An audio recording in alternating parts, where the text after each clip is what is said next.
I realized that it's been almost 15 years. This year will be 15 years natural. And there's a lot of stuff that I haven't tried. And I probably never will.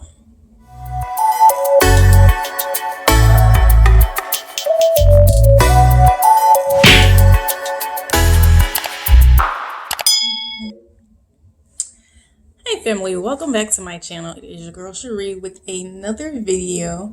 Shout out to all my new subscribers and everyone who continues to support my channel. I am very grateful for you. Thank you for continuing to watch and tune in. If you are not subscribed, you are new here, welcome. Please stay, enjoy, and hopefully by the end of the video, maybe you will too feel like subscribing. We are just going to get right on into it. I was sitting down the other day and I was like, everybody's doing the products they tried, that they hated. I did a product that I no longer use kind of video. So this video is going to be about natural hair trends, and that can include products, tools, different things we use when it comes to natural hair, and things that I have never tried and probably never will. Okay, so let's jump right into it. This should be fun. So yeah, I've seen a lot of products come and go. I've seen some things stick around, and I just kind of wanted to give my take on them and why or why not. Why I have not yet tried them out. Okay, so we are gonna go through five products five natural hair trends that I have never tried and I probably never will. So everybody went to rave on about that new Wetline Extreme Gel, and it's like 10 times the hold, and but it's only a 24-hour hold, and then and I actually saw a couple different things with this, and I finally got down to what the issue was, but they had changed the formula, and it was just a little bit of drama and mystique behind it, and then people used it, and they were like, First of all, I own the original Wetline Extreme Gel, and I have used it twice. I'm not a gel person. Anything that makes my hair feel hard is like, it's almost like dangerous. It's like, alerts. This might not be good for your hair, cause it to break. I don't know. I've always had this weird relationship with gels ever since being just younger. It's gel. I don't know. But beyond that, and people say this isn't a big deal, but I think it causes a reason to question what's going on with the formula if they change it and include sodium hydroxide. And I understand that it does balance out pH for different gels and things like that, but it's the fourth ingredient. We thought it was the first ingredient. We got that figured out because they did the labeling mad retarded on the back and they split it in half. We figured out that sodium hydroxide is the fourth ingredient. That's still like really close to the top. Like, y'all don't see nothing wrong with that? I'm just saying. So I will not be using the new and improved formula of Wetline Extreme Gel. I don't know what they're doing with this increased amount of pH balancing sodium hydroxide, but I'm gonna stay away from it. All right. Number 4, and I'll address this more in the next video, but the Shea Moisture Curl Enhancing Smoothie. I've never tried it. Apparently it was supposed to be like, if you were just going natural, this is what you use kind of thing, and I was on the wave way before all of that came about. So I don't even really know what it's like. And I'm not like a product junkie. Maybe when I was like younger and I was experimenting with stuff, but there was a lot of stuff to experiment with, so it's just like, okay. And then, I don't know. I'm sorry, curl enhancing smoothie. I don't really have a good reason. If I somehow receive it and, don't have to pay. Always, when Shea Moisture came out, those products were extremely expensive compared to what I was used to paying for and what I was using as a natural.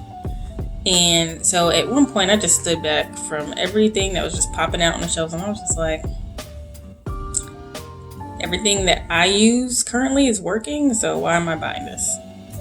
And so, Shea Moisture Curl Enhancing Smoothie. I don't have an issue with Shea Moisture. I know they had some drama back in the day. I know that, owner did what they had to do. Eventually, you got to press forward. You got to get your coin. I get it. Just the marketing team, they messed up. But the products, I've used like maybe 2 deep conditioners, and that I like them. I enjoyed them. But beyond that, I just never really had a deep interest in Shea Moisture. Shoot me. And so I probably will never try the curl enhancing smoothie because I found out about a lot of other like newer dupes that I could use that would provide the same results. So yeah, never tried that. Number 3, the rice water challenge. Okay. And y'all don't make me put up mathematical, scientific calculations all over the screen. But let's think about this, shall we? Rice water, and I understand that they get this from the Orient, and the Asians have used this to grow their hair long and strong for years and years and years. Well, that's Asians and their hair, for number 1. Number 2. If I wanted to strengthen my hair with the treatment, fermenting rice water, of all things, would not be the way. First of all, rice is a starch. It's not heavy on protein. There's about like 4 grams of protein in 1 cup. If I would do anything like that and use a starch, which I just wouldn't use a starch, but it would be something like quinoa. Like rice doesn't have like any nutritional value. It gives you energy, makes you feel full of carbs, but beyond that, it doesn't have a high nutritional value. Something like quinoa, which has like 8 grams of protein per cup, would be actually much better to use. Y'all don't go out there starting doing the quinoa water challenge, please. But I like to stick to things that are more natural for, my ethnicity, something that my ancestors may have tried. And I would more than likely do the shea powder challenge, or just incorporate it into my regimen, something that I've been thinking about and considering anyway. But rice water and all of the conflicting reviews on whether or not it works, we know that it doesn't grow your hair. It may help with length or retention because of the amount of starch that's coating your hair as you let it sit in over a period of time. That also causes buildup, which can lead to breakage, which can lead to hair loss, which is not so good. Well, it actually leads to dry hair first, then breakage. And this is what people are experiencing, and they're trying to figure out why and what happened and why it's not working and why the hair's not growing. But it's just, it'll give you the shine. No doubt, no question about that. It'll give you the appearance of feeling strong. I don't question that because it's applying starch to your hair. But beyond that, I don't see any nutritional or hair growth additives for that. So I've never tried it and proudly never will. Number 2. And you guys may look at me a little funny when I say this, but I feel how I feel about it, okay? the hothead caps. Now, while this is an excellent idea, I need them to find another way for me to heat it up, because I don't even own a microwave. So if I have to heat something in a microwave, it's just not gonna happen. I don't own a microwave just for health reasons. Radiation is real, and if I have to pretty much radiate, nuke a cap and then put it on my head for 30 minutes or more, it's not something that I'm going to. No. I don't even want a microwave on near my person.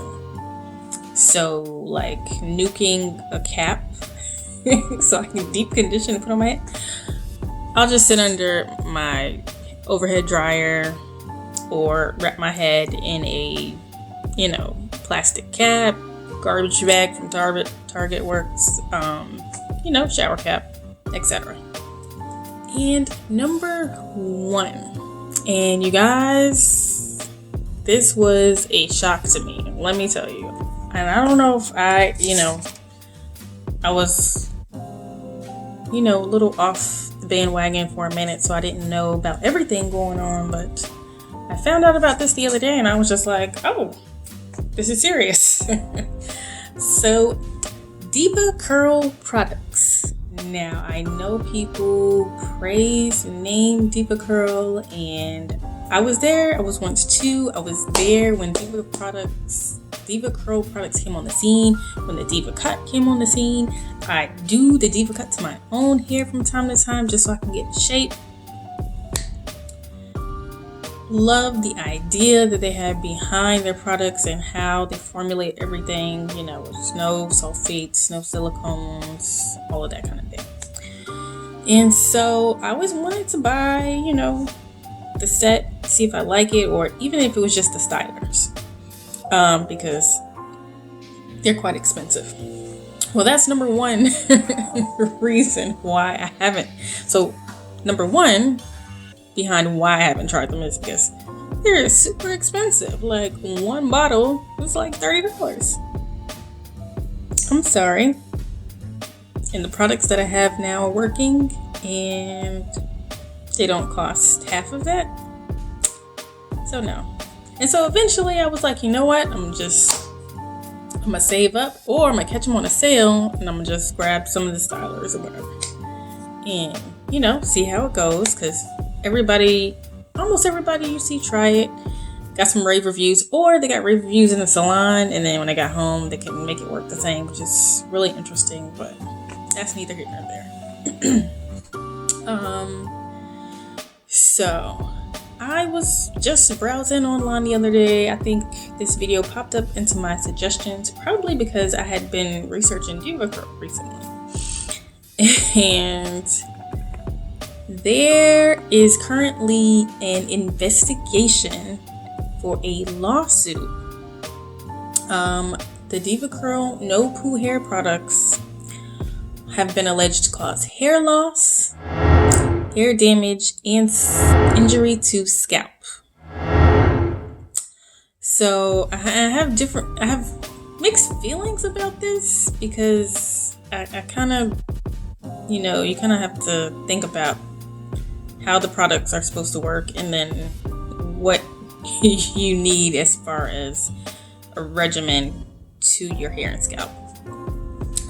I know a lot of type 4 naturals really don't flock to this or cater to this, so everybody's probably like not in the loop about this, but there are some type 3 curlies, maybe some type 2 in there, our other friends who still understand the natural hair struggle.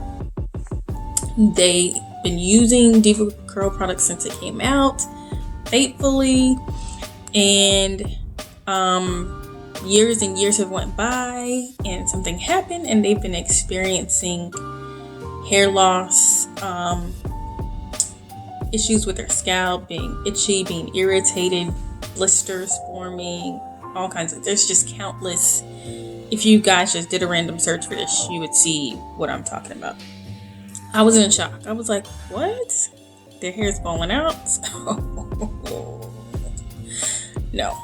Now, one thing I'm gonna say, and this is because Diva Curl is formulated to work around the curly girl method, which is no sulfates, no shampoo, and so the scalp doesn't really get a good cleanse.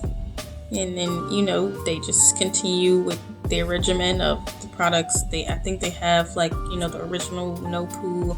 I don't know what they use as a cleansing agent in these No Poos, but the scalp is not getting a good deep clean ever. Then I don't know what they expect to happen. Probably sounds bad, but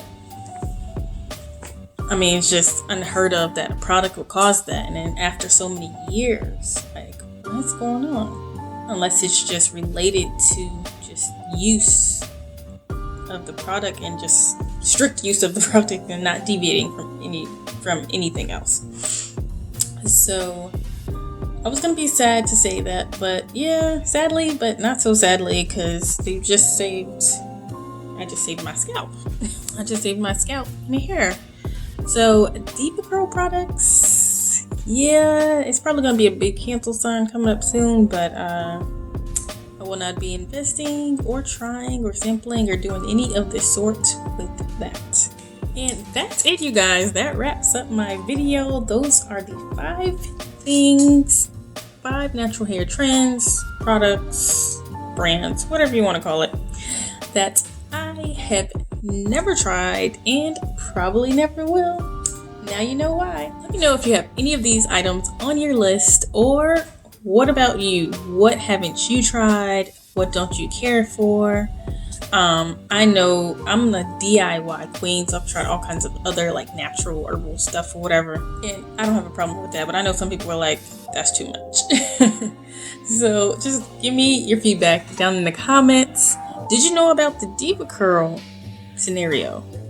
Because that just totally threw me the other day. Let me know about that too. If you like this video, give me a big thumbs up. If you have not subscribed, please subscribe. And until next time, remember to live out loud, own your truth, and let your light shine. Bye.